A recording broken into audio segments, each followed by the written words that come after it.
nggak mau gitu mencari orang gitu kan. Circle.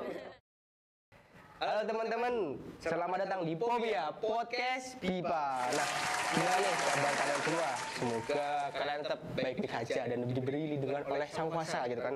Nah, sebelumnya ingat sih kata pepatah, tak kenal maka tak apa? Bener banget, tak sayang. Nah, oke. Sebelumnya aku mau perkenalan dulu nih. Nama aku Agra. Nah, di sini aku bakal menjadi pembawa acara dalam Pobia episode pertama ini.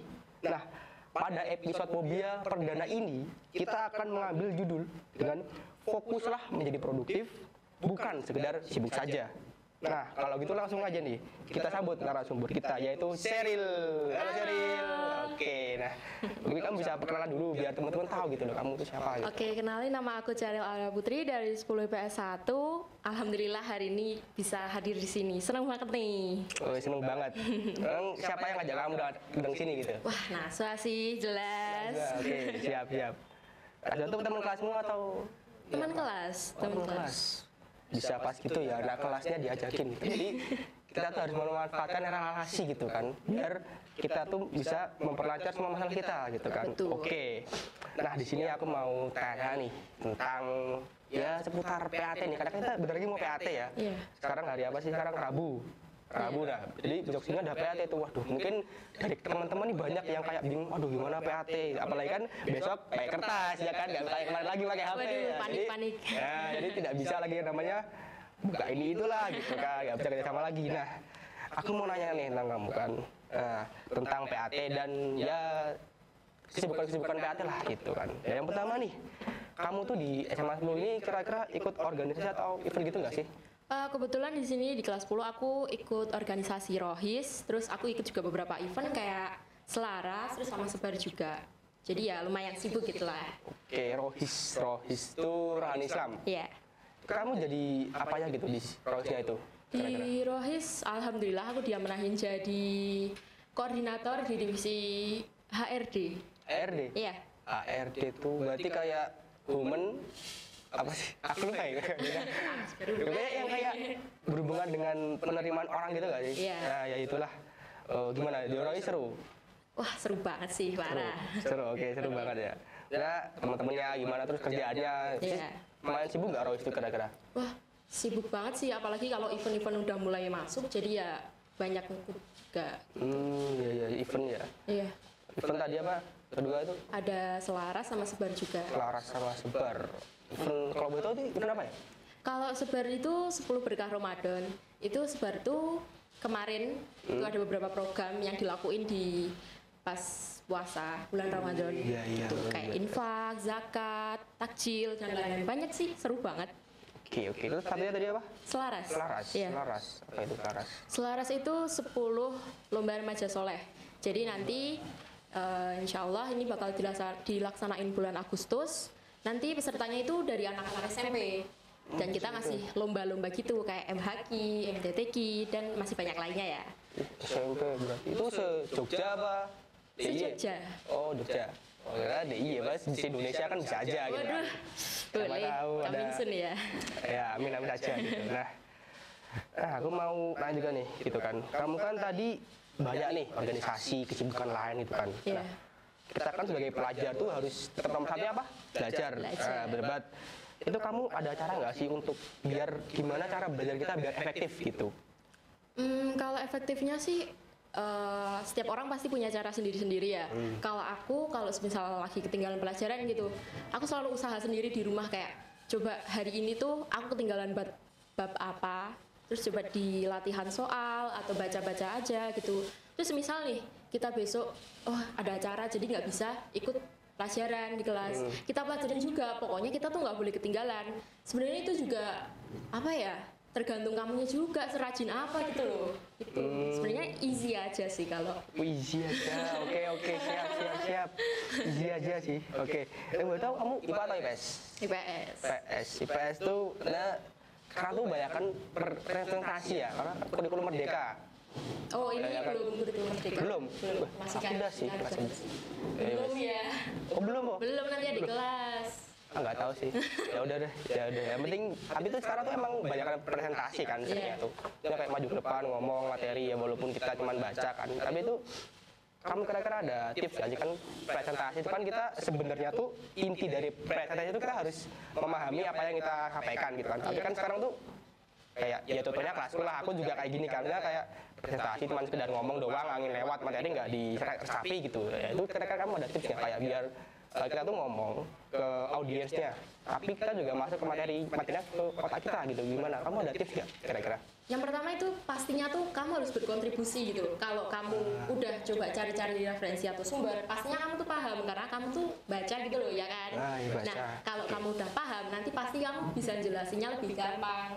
Nggak mungkin dong kali kamu nggak baca apa-apa tapi kamu bisa jelasin, nggak mungkin kan. Oh iya benar-benar. Jadi kuncinya tuh kalau buat presentasi dari aku yang pertama tuh kamu harus kontribusi banyak.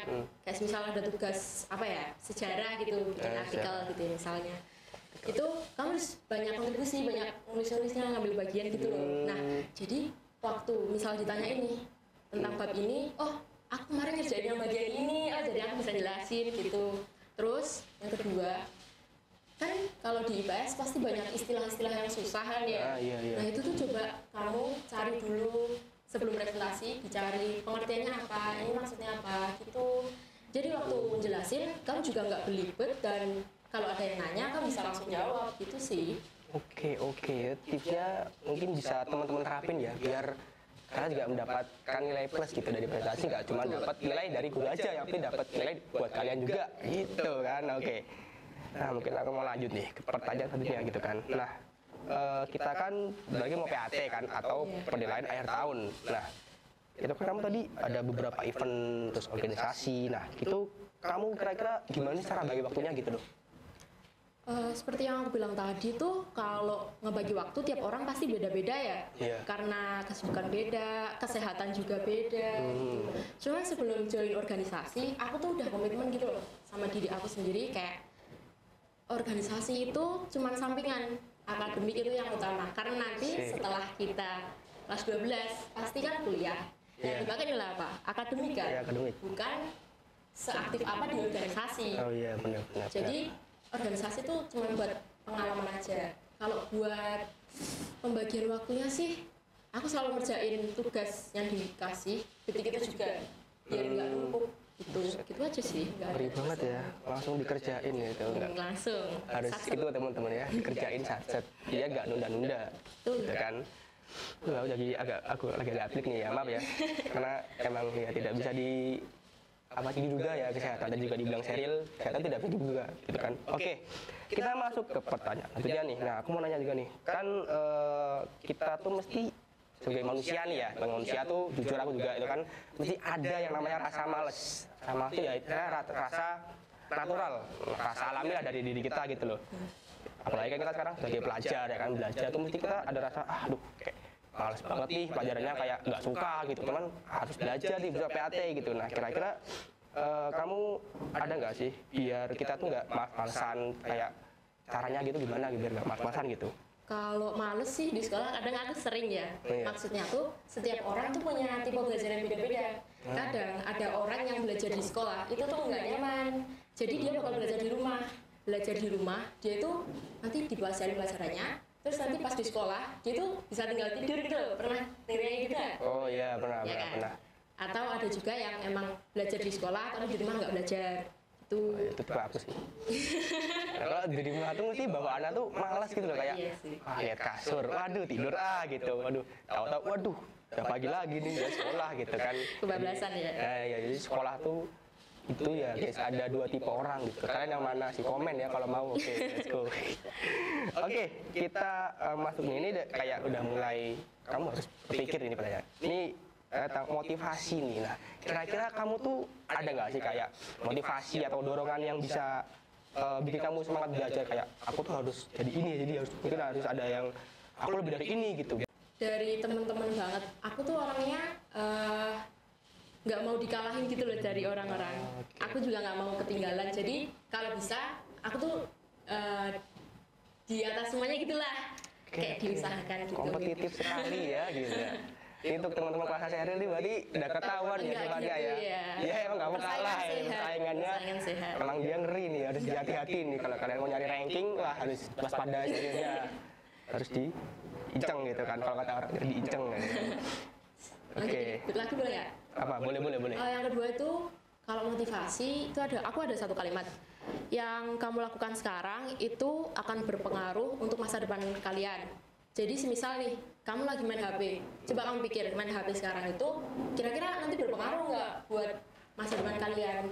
Kayak kalian bisa ninggalin pelajaran itu bisa menyebabkan masa depan kalian rusak juga. Jadi kalau bisa di waktu senggang kalian itu diisi sama hal-hal yang bermanfaat tapi juga seru, kayak semisal nonton YouTube tapi pakai bahasa Inggris juga bisa buat ngelatih bahasa Inggris kita gitu.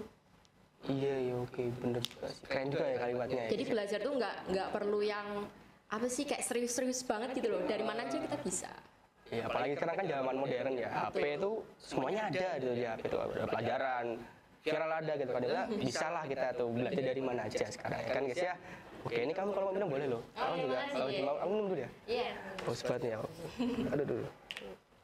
Ntar guys minum dulu guys, haus.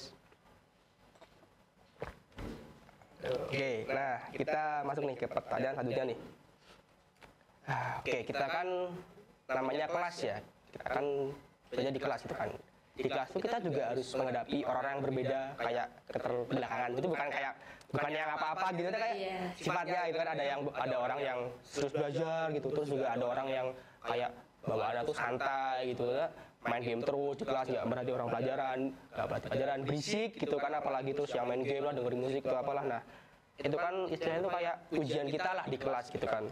Nah itu kira-kira kamu ada nggak sih cara mengatur fokus atau konsentrasimu kayak kalau misalnya ada gangguan kayak tadi kayak misal banyak main game terus banyak berisik terus juga mungkin ya seperti rasa malas tadi gitu loh, apalagi yang mungkin yang di kelas gitu, kayak gimana caranya? Kalau kayak gini sih pasti sering banget nggak sih di kelas godaan-godaan setan gitu loh. Yes. Kalau kayak gini tuh yang pertama itu tuh kuncinya dari gimana ya, lingkaran pertemanan kamu. Kalau lingkaran pertemanan kamu itu nggak sehat, itu bisa berpengaruh ke kamu juga. Misal lingkaran pertemanan kamu tuh apa ya, suka main game, nge-skip kelas atau nggak rajin gitu, itu tuh bisa bikin kamu untuk ikut melakukan hal itu juga gitu. Makanya kalau bisa itu cari pertemanan yang sehat. Kalau bisa yang ambis gitulah, biar ikutan ambis. Soalnya kalau temenan sama orang pintar biasanya tuh ketularan gitu. Ya intinya kayak virus ya, bisa menular gitu kan. Circle guys, circle. Kalau saya tadi circle tuh ya bagus ya circle. Tapi ya circle tuh nggak semua negatif kan ya. Ada juga circle yang positif. Nggak semua circle negatif guys ya. Jadi pinter-pinter lah memilih teman gitu kan. Tapi di selain circle pertemanan tuh kita juga harus tahu batasan diri loh. Maksudnya tuh kalau teman-teman kita lagi ribut, nggak fokus gitu, kita juga harus tahu prioritas kita tuh yang mana. Nggak gampang ikut-ikutan gitu loh. Jadi harus kayak tetap bersikap dewasa gitu kan untuk. Oke. Ya gitu lagi sih cara fokus di kelas. Jadi kalian harus pinter-pinter memilih teman. Bukan berarti nggak mau berteman sama ini itu enggak, tapi dalam artian kalian harus apa ya namanya, memilah ya, memilah teman gitu kan, ada yang baik ada yang jelek gitu kan. Oke. Kita lanjut juga nih ke pertanyaan selanjutnya nih. Bagaimana cara? Oke. Nah untuk waktu nih, kita bicara waktu nih. Caramu membagi waktu untuk mengadakan ujian. Gimana nih cara kamu untuk misal nih kita lagi ujian nih PAT nih ujian. Malah banyak kan, ada yang pilihan ganda, ada yang ngerayan itu. Nah kira-kira kamu ada nggak sih kayak tips ngerjain biar efektif, namun jawabannya itu memuaskan buat diri kita gitu? Ada nggak sih tipsnya? Kalau aku buat ujian itu ngecek jawaban itu 3 atau 4 kali. Wow, 3 atau 4 kali? Jadi itu soalnya aku orangnya nggak teliti banget. Kalau buat tips ngerjainnya, itu biasanya tuh dimulai dari uraian dulu. Harus uraian dulu. Semisal nih, uraian ada 5 nomor. Itu aku cuma bisa jawab 3. Nggak apa-apa. Itu ditulis dulu aja idenya. Soalnya kalau kita ngerjain pilihan ganda dulu, kalau kita gimana ya, pilihan ganda dulu terus habis itu uraian, otak kita tuh udah capek, udah kayak aduh ini apa sih gitu. Terus apa ya, udah males ngerjainnya, nggak dapat ide gitu mentok. Jadi kalau bisa usahain tuh uraian, terus habis itu pilihan ganda, terus habis itu balik ke uraian lagi, kamu lengkapin tuh jawabannya. Soalnya uraian tuh pasti nilainya tuh gede banget kan, jadi lumayan gitu. Terus habis itu kamu cek lagi gitu. Itu tadi ngecek 3-4 kali itu apa nggak bosen itu ya, kayak lihat jawaban ke sama aja, cek sama aja nih, lu ngapain gitu? Kadang ngeceknya ya mungkin aku sendiri ngecek paling ya cuma sekali, oke lah udah gitu. Tuh kamu gila sampai 3-4 kali itu kamu apa yang dicek gitu loh maksudnya, kayak benernya kah atau apanya, mungkin ada kayak ini kok jawabannya beruntun sama nih mungkin salah gitu kan ada kan ya nomor kayak 5 nomor A semua, ini masih ada yang salah nih, diganti salah satu gitu kan. Tuh buat apa, tujuannya apa sih kayak ngecek 3-4 kali itu kalau boleh tahu? Soalnya yang tadi aku bilang, aku tuh nggak teliti. Yang kedua, biasanya pertanyaan itu banyak yang menjebak nggak sih? Ya kan? Ya, menjebak, itu yang paling penting. Ya biar apa ya? Kan apa ya? Gimana ya maksudnya tuh? Maneman gitu loh. Kalau kamu tahu jawabannya, tapi kamu nggak teliti, karena kamu nggak teliti jadi salah. Jadi kan belajarmu sia-sia gitu loh. Selain belajar kita juga harus teliti pas ujiannya gitu. Oh, jadi lagi-lagi teliti ya guys, teliti itu kunci utama untuk kan bener ujian gitu. Apalagi kan paling PAT gitu kan, dari teman-teman mungkin bisa belajar lebih teliti dari hal-hal yang kecil mungkin. Oh aku harus menanyakan ini jadi hal teliti gitu, lebih di detail gitu kan, mungkin bisa seperti itu. Oke, ini dari pertanyaan udah habis sih gitu. Mungkin apa yang ada yang kamu sampaikan buat teman-teman nih, apalagi kita mau PAT gitu, apalagi mungkin juga ada yang buat yang teman-teman lagi organisasi lah, lagi jalanin event itu, kamu ada pesan-pesan buat teman-teman nggak gitu kira-kira? Terutama buat organisasi sih. Kadang di sekolah tuh aku sering banget ngelihat orang yang maruk. Maksudnya tuh bukan dalam konotasi negatif, tapi dia tuh ngambil banyak job, jadi sekolahnya tuh nggak keurus gitu loh. Jangan sampai kayak gitu ya teman-teman, beneran ini. Orang tua ngasih kita sekolah yang bagus itu buat akademik yang bagus, nilai yang bagus, bukan di organisasi. Maksudnya ikut organisasi boleh, tapi jangan terlalu over gitu loh. Jadi organisasi secukupnya, pendidikan yang utama selamanya. Selamanya. Oh enggak gitu. Oke. Berarti ya mungkin itu ya, jangan ada yang mendominasi lah gitu kan. Karena kan kalian juga sekolah ini tuh, kalian di sekolah ini kan yang utama tuh belajar ya kan. Organisasi itu sebagai maksudnya pendukung ya, bukan sebagai hal yang utama gitu. Terus mungkin ada lagi buat yang jadiin event atau pas PAT gitu, atau mungkin belajar gitu. Sebenarnya pesen aja sih, maksudnya agak deg-degan kalau besok PAT. Terus ujian tertulis kan, waduh. Kalau ujian tertulis tuh pasti vibes-nya tuh kayak serem banget nggak sih? Serem banget. Apalagi yang ngawasin guru-guru yang ya tertentu lah gitu kan, guru-guru yang muter gitu kan, lihatnya jawaban nih nanti, waduh, enggak, tuh benar menguji mental kita sebagai siswa gitu kan. Apa nih pesannya kira-kira, harus apa gitu? Nggak usah nyontek, udah gitu aja. Oke, siap, nggak usah nyontek, ya jujur ya. Apalagi kalau orang yang nilai tinggi tapi dari nyontek, waduh, wah itu tuh parah banget. Kalian jangan sampai gitu ya guys, kalian harus membuat SMA 10 namanya jadi harum gitu di betul. Sekolah lain gitu kan. Oke, mungkin ada yang kamu sampaikan lagi nggak kira-kira, atau nggak ada gitu? Itu aja sih kira-kira. Itu aja ya, oke. Oke, mungkin kalau dari aku sih buat teman-teman ya, itu kalau mau PAT ya harus semangat ya, karena harus mulai belajar dari mungkin nyicil materi, atau mungkin keringkas materi, latihan soal, apalagi matematika kan. Nah, matematika tuh harus latihan soal, harus sering-sering baca soal lah gitu, karena kan matematika ya nggak bisa nalar gitu kan. Nah, kalau untuk yang organisasi atau event ya mungkin kalian harus tetap memprioritaskan sekolah gitu kan, harus bisa membagi waktu, harus bisa mengatur waktu lah gitu, dan seperti yang saya bilang tadi ya, jangan mendominasi gitu. Oke ya, mungkin segitu aja yang aku mau sampaikan untuk podcast Fobia kali ini dari episode perdana ini ya. Oke, tepuk tangan dulu dong. Sepi ya, nggak tahu kemana nih. Oke, mungkin untuk Fobia kali ini yang perdana juga ya, mungkin untuk segitu aja. Aku Agra. Aku Sheryl. Dan sampai jumpa di Fobia selanjutnya. Dadah.